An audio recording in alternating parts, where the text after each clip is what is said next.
Olá, tudo bem com vocês? Quando foi que me tornei leitor e posteriormente escritor? Bom, eu não sei exatamente. Eu preciso voltar um pouquinho no tempo e encontrar ali marcas, momentos importantes que me iniciaram, nessa vida de leitor, de gostar de livros e posteriormente da escrita. Então eu vou contar um pouquinho da minha história como leitor e como escritor.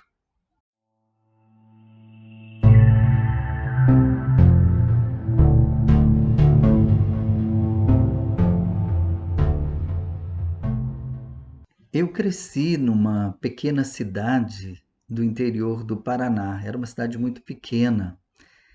Então eu fui ter o meu primeiro contato com o livro de fato, né? Não foi no primário, mas foi no ginásio. Eu estudava num colégio, numa escola, onde não havia biblioteca. Mas havia ali alguns livros, alguns poucos livros aos quais eu tive contato com eles. Então eu comecei a fazer as minhas primeiras leituras ali. E além destes livros, eu tive também nessa época, isso foi na década de 1980, eu comecei a ter contato também com gibis, principalmente gibis de super-heróis. Mas não tinha assim aquele acesso a tanta coisa, era muito pouca coisa, né? Nós éramos uma família simples, pobre, né? Então nós não tínhamos condições de comprar livros ou de comprar gibis, nada disso.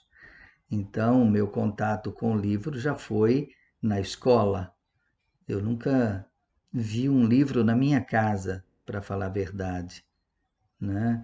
E eu lembro muito bem disso porque os livros que me marcaram nesse período, e eu tenho certeza que muitas pessoas que estão assistindo esse vídeo vão se identificar com esse momento, com essa época, porque era uma série de livros que saíram no Brasil já na década de 1970, que começou essa série de livros e se estendeu para a década de 1980, 1990 e chegou até o ano 2000, com uma centena de livros nessa coleção. Eu estou falando da coleção série Vagalume. Tenho certeza que muito de vocês aí, que já estão na casa dos 40, 50 anos, leram muito dessas obras. Então foi nesse período que eu tive esse contato com o livro. E eu lembro que alguns livros dessa coleção me marcaram profundamente, né? Por exemplo, A Ilha Perdida, O Cabra das Rocas, e um outro livro que me marcou muito foi O Menino de Asas, e eu nunca esqueci o nome do autor, Homero Homem. E não faz muito tempo eu quis me reencontrar com essas obras. Então eu fui pesquisar na internet, fui pesquisar em sebos, e acabei encontrando esses livros. Falei, não, eu quero ter ao menos esses 3 livros na minha biblioteca. Então eu consegui encontrá-los, né? Gostaria até de mostrar para vocês. Aqui está A Ilha Perdida, que é um livro que eu quero reler, né? Porque me marcou profundamente. Aqui está o livro que também mexeu muito com a minha imaginação, O Menino de Asas e O Cabra das Rocas. Eu tenho outros dessa coleção na minha biblioteca, né? Praticamente eu tenho a coleção completa, porque aí inspirado e motivado por esse desejo de me encontrar novamente com essa literatura infanto-juvenil das décadas de 70, 1980, eu quis formar essa coleção. Faltam alguns títulos que eu ainda não encontrei, mas a coleção está quase completa na minha biblioteca. Quem sabe um dia eu mostro aí para vocês. Então foram esses livros que me iniciaram, né, na leitura, no gosto pela leitura, de gostar de livro. O problema era que eu lia o livro e queria ter o livro comigo, porque aonde eu ia, eu carregava o livro, né? Se eu ia para a cama, eu levava o livro. Se para aonde eu estava, eu carregava o livro comigo. Mas o livro era da escola e eu tinha que devolver. Então, o momento mais triste para mim era quando a história terminava e eu queria seguir com aquela imaginação, né? E eu tinha que devolver o livro para a escola. Aí era triste. E eu não podia comprar na época esses livros, não é? Mas foi assim que eu fui aprendendo a ler, que eu fui aprendendo a gostar mesmo de livros, e foi uma época em que a minha imaginação foi se iluminando, foi expandindo. Eu comecei não só a escrever um pouquinho, a rabiscar algumas coisas, mas também a desenhar. Comecei a desenhar muito nessa época. Eu tenho rabiscos aqui, desenhos dessa época. Criei muitos super-heróis, por conta também dos gibis, né? Eu lembro que no ano de 1981, a minha mãe saiu da cidade onde a gente morava, que era uma cidade pequenininha, e foi para uma cidade maior, que era uma cidade que ia praticamente uma vez por ano para fazer compras. E a minha mãe foi fazer compras de roupas para nós, de tecido, né, para fazer as roupas. E eu pedi insistentemente que ela trouxesse um gibi para mim. E ela trouxe, de fato, um gibi, Heróis da TV. Eu tenho esse gibi guardado até hoje. Conservei, está bem conservado, guardado. É um gibi que eu li junto com tantos outros que outros colegas tinham e a gente ia trocando para ler. E depois, posteriormente, eu comecei a trabalhar numa paróquia como secretário da paróquia, junto com outro rapaz que trabalhava lá. Fui aprender a datilografar, né? A mexer com máquina de escrever, e fui vivendo aquela experiência ali do primeiro trabalho, não é? Assim, remunerado de fato. Porque antes eu tinha sido sorveteiro, eu tinha sido engraxate, né? Então, ali por volta dos 15, 16 anos, eu comecei a trabalhar nessa paróquia e já ganhar o meu dinheirinho ali como salário. E lá, vivendo essa experiência religiosa, eu tive contato também com um livro que me marcou muito e me inspirou, e me inspira desde sempre. Então, eu estou muito envolvido nessa espiritualidade a partir deste livro, que é um livro sobre a vida de São Francisco de Assis. O nome do livro é Francisco, Cantor da Paz e da Alegria. Então, quando eu li esse livro, eu queria ser igual São Francisco, né? Eu queria ser igual São Francisco, eu queria me alimentar daquela espiritualidade, daquela simplicidade de ser, e eu que vivia numa cidade pequena, então isso me tocava muito. E a partir daí, a partir da leitura deste livro em especial, né, sobre a vida de São Francisco, eu respiro a espiritualidade franciscana até hoje. Eu tenho aqui vários livros sobre São Francisco, imagens de São Francisco. Escrevi um pequeno livro sobre São Francisco que não foi publicado, mas está aqui guardado. Quem sabe futuramente esse livro sai. E como eu gostava muito de desenhar e desde sempre gostei de desenhar, acabei fazendo algumas pinturas sobre São Francisco de Assis, que são pinturas até que ilustram esse livro que está pronto. E como eu fiz na época dos livros da série Vagalume, eu queria, porque eu li esse livro, mas esse livro não era meu. E depois eu perdi o contato com esse livro e eu queria muito ter esse livro. Então, posteriormente, anos depois, eu adquiri esse livro, tenho esse livro comigo porque marcou muito a minha vida.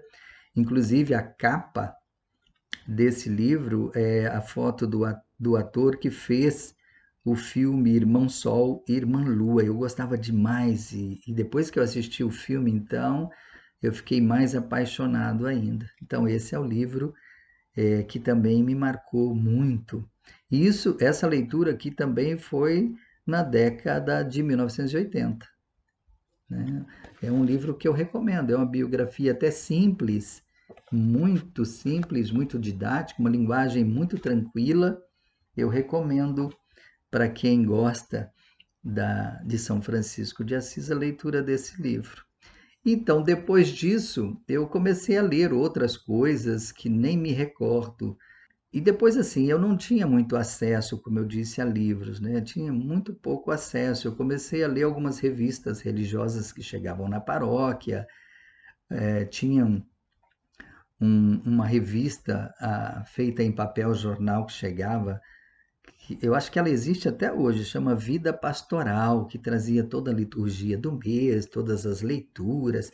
Então, era isso que eu lia, né? Não tinha acesso a jornal, né? Nós não tínhamos acesso a esse mundo de literatura, de livros, de informação que nós temos hoje. Tinha nada, né? A notícia, quando chegava na cidade onde a gente morava, já fazia uma semana que tinha acontecido. Então, só para vocês perceberem o grau que era o nosso contato com essa cultura literária e até de jornal, né? A TV foi entrar na minha casa em 1979, quando meu pai comprou uma TV pequenininha, né? Uma TV pequena, preto e branco.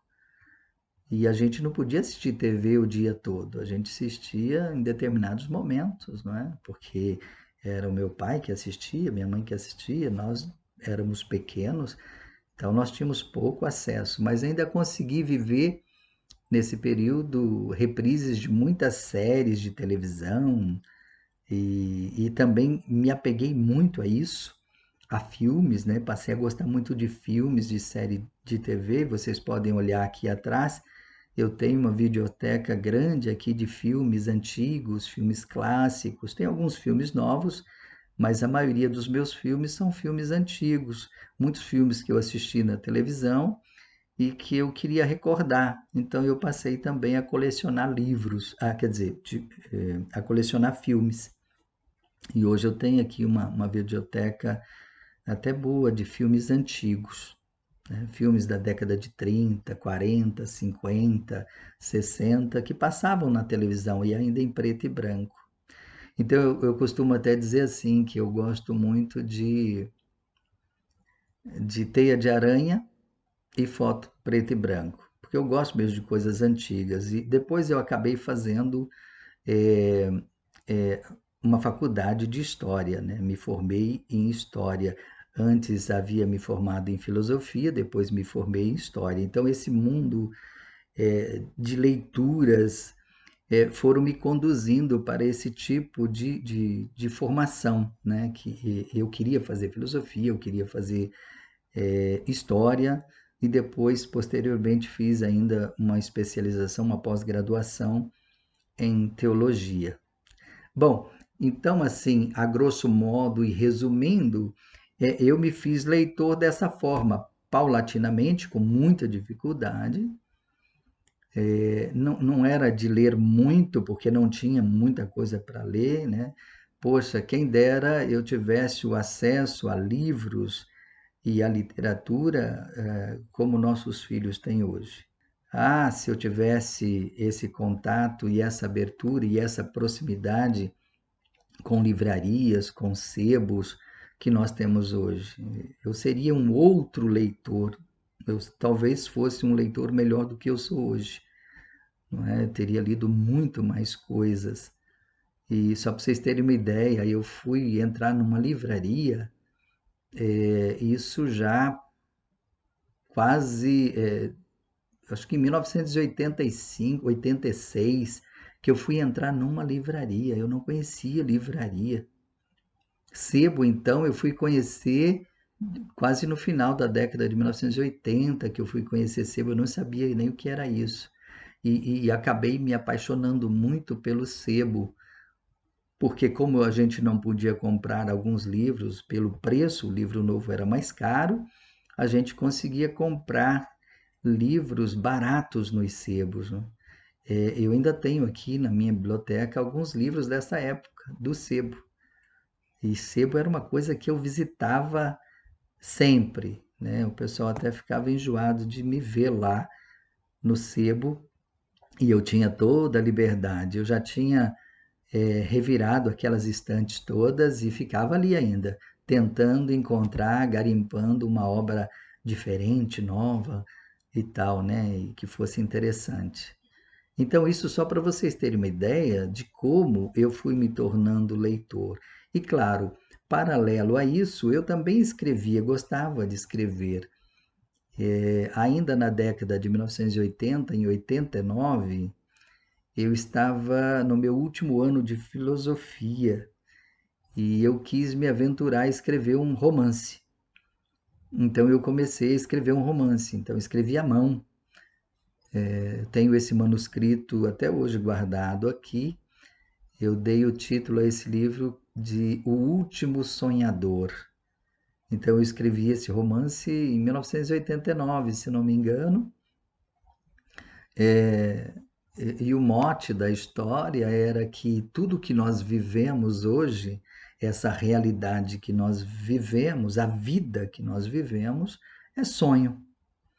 E como a história se passava na Itália e na época da Segunda Guerra Mundial, toda a guerra era um pesadelo, quer dizer, eram duas realidades muito presentes, a vida que nós vivíamos, mas também o pavor da guerra. Não é? Então, mas tudo isso não passava de sonho e pesadelo, ou seja, um ensaio para aquilo que de fato seria a nossa vida. E nessa época eu já estava assim motivado, inspirado por algumas leituras filosóficas que eu já estava fazendo, né? Porque no seminário eu fiz seminário, por isso a filosofia, e nós tínhamos lá uma biblioteca muito boa. Então, eu mergulhei nessa biblioteca. Então, eu lia muitas obras de filosofia e acabei conhecendo um autor que surgiu para nós aqui no Brasil, também na década de 1980. Em 1986, eu tive o contato com o primeiro livro dele, que é A Insustentável Leveza do Ser. Quando eu li esse livro, eu fiquei arrebatado, né? Tenho esse livro aqui na, na biblioteca. E esse livro que eu li na época, mas não que eu pude comprar, porque eu vou dizer para vocês, seminarista, eu era seminarista na época, e eu penso que até hoje são assim, não existe criatura mais sem dinheiro do que seminarista. Então, a gente ficava ali cutucando de um lado ou outro para ver se a gente ganhava de um padre ou de alguém, ou de uma madrinha, de um padrinho de seminaristas, um livro, né? Então, esses livros que eu acabei adquirindo do Milan Kundera, quando começou a sair no Brasil, eu ganhei de um amigo padre. E essas leituras foram me dando assim uma motivação para a escrita, tanto que eu acabei escrevendo esse livro em 1989, O Último Sonhador. Claro, não é um livro que eu vou publicar, né? Mas já foi um ensaio para aquilo que eu fui me tornando, né? Então eu comecei a escrever contos, alguns outros textos e tal, e para avançar um pouco no tempo, nos anos 2000 e 2003, eu já não estava mais no seminário, eu já estava casado, eu, eu já tinha uma biblioteca razoável, eu envolvido com as minhas leituras, eu me aventurei a escrever um livro, um outro romance. Já tinha escrito muita poesia, né, nesse período aí para trás, muito, muitos contos, muita poesia. Eu ficava me arriscando o tempo todo nessa escrita. E acabei escrevendo um livro, acho que foi em 2003, um livro chamado Sofia, um exílio e um reino. Depois eu tirei o Sofia, ficou apenas um exílio e um reino, que é esse livro aqui. Uma história que se passa em Curitiba. Muita gente vai conhecer isso, essa foto aqui da capa, não é? Que é uma estufa, né? Que está no Jardim Botânico de Curitiba, né? E a história se passa lá. Fui lá, visitei esse local, fotografei, né? Porque na verdade eu sou do Paraná, então eu conheço Curitiba, fui lá várias vezes. Então acabei publicando, escrevi esse livro em 2003, mas só vim a publicá-lo em 2010. Eu lancei esse livro aqui em Ribeirão Preto, na Feira Internacional do Livro de 2010. E depois desse livro, eu escrevi um outro romance, publiquei um outro romance, que é a biografia de um estranho, que é esse livro aqui. E depois um livro de contos, são contos que eu publiquei num jornal em Santa Catarina. Juntei os contos e lancei esse livrinho de contos aqui, Apoteose dos Gatos. Mas esses livros já estão esgotados, são livros que provavelmente não vou editá-los mais, mas talvez um ou outro se encontra por aí em algum sebo do Brasil, né? Na estante virtual, talvez a gente encontre alguns desse material aí que eu publiquei aí na década dos anos 2000, né? Nos anos 2000 que eu publiquei esses livros. E eu não deixei de escrever, continuo escrevendo um conto, outro, uma poesia, um pensamento. Estou muito envolvido com uma leitura filosófica hoje e também teológica. E depois que eu fiz a minha pós-graduação em teologia, aí eu mergulhei de cabeça também na teologia. E então eu fui fazer leituras mais teológicas, além de filosóficas e históricas, porque esses três ramos ou três ciências me inspiram muito. Então eu gosto muito de ler história, né, teoria da história ou história mesmo, de fato. Eu gosto muito da história, tenho muita coisa sobre história aqui na biblioteca, e de filosofia, leituras que eu faço sempre, e agora mais ainda na área da teologia. Então, história, filosofia e teologia são as minhas leituras, além de intercalar nessas pesquisas e leituras, literatura. Sempre estou lendo um livro de literatura. Eu não consigo ler apenas um livro de cada vez. Eu leio 2, 3 livros ao mesmo tempo. Isso desde sempre. Então, eu tenho um livro no quarto, eu tenho um livro lá no escritório, eu tenho um livro aqui.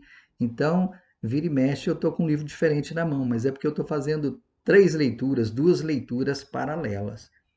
Então eu fico oxigenando o cérebro assim um pouquinho com leituras diferentes. Eu acho que faz bem, eu pelo menos me acostumei a fazer isso, faço isso muito bem, consigo administrar isso. Minhas leituras são lentas, não são leituras rápidas, principalmente leituras de teologia, filosofia e história, são livros que eu vou marcando, que eu vou anotando, então não são leituras rápidas. Leituras um pouco mais rápidas são leituras literárias. Voltando um pouco sobre essa questão do momento em que eu vivo hoje, que eu estou muito mais voltado para a produção religiosa, eu publiquei o ano passado e esse ano 2 livros na área da religião, né? Um dos temas que me toca muito dentro da teologia católica, que é a Mariologia. Eu gosto muito do tema relacionado a Nossa Senhora, a Maria. Então, o ano passado eu lancei um livro chamado Os Dogmas Marianos. um livro para tratar dessas 4 verdades em torno da mãe de Jesus, em torno de Maria de Nazaré, que é olhar para ela como a mãe de Deus, como a sempre virgem, como a imaculada e como assunta ao céu. Então, essas 4 verdades dogmáticas para a Igreja Católica ou melhor, é isso que eu trato nesse livro, né? Os dogmas marianos. Eu lancei em julho do ano passado esse livro aqui. E mais recentemente, eu lancei esse livro sobre Santa Teresinha. É uma pesquisa ampla que eu fiz sobre a pessoa de Santa Teresinha, mas também sobre o seu entorno, ou melhor, sobre a sua família e amigos e pessoas em volta, as realidades em torno de Santa Teresinha. Então, é um livro que não é uma biografia de Santa Teresinha, mas é um olhar panorâmico sobre tudo o que envolve Santa Teresinha, principalmente o núcleo familiar, né? As suas relações familiares. Esse livro eu lancei agora recentemente pela Cultor de Livros. Está disponível no site da Cultor de Livros, na internet, você encontra fácil esse livro aqui. Então é isso. Continuo lendo muito, continuo escrevendo muito, espero continuar lendo muito e escrevendo muito, é uma realidade que está muito impregnada em mim. Então, eu gosto muito de livros, eu gosto muito da leitura, eu gosto de conhecer, de aprender. Então, eu estou sempre com alguma coisa nesse sentido na minha frente. Mesmo que, às vezes, escrever é um pouco complicado no sentido que não é fácil escrever. Não é fácil você sentar e ficar ali pensando, não é fácil você ficar pesquisando, buscando, mas é algo que me dá prazer. Apesar de toda a dificuldade que envolve uma pesquisa, uma escrita, isso me dá prazer. E isso se dá prazer é bom, não é? Se dá prazer é bom e eu quero continuar fazendo isso, quero morrer fazendo isso, lendo e escrevendo. Tá bom? E qualquer dia eu falo um pouco dos livros que estão aqui na minha biblioteca. Tem muita coisa interessante. Ontem mesmo eu passei num sebo, para vocês verem que eu sou rato de sebo. Ontem fui fazer uma outra coisa na rua, falei, tem um sebo aqui, eu vou dar um pulinho lá. E acabei encontrando um livro de um escritor mineiro chamado Mário Palmério. Eu conheci esse senhor já em idade avançada, mas consegui conhecê-lo. E quando eu peguei o livro Terra dos Confins, o livro estava autografado. Eu falei, nossa, não posso deixar um livro desse aqui, né? Peguei o livro.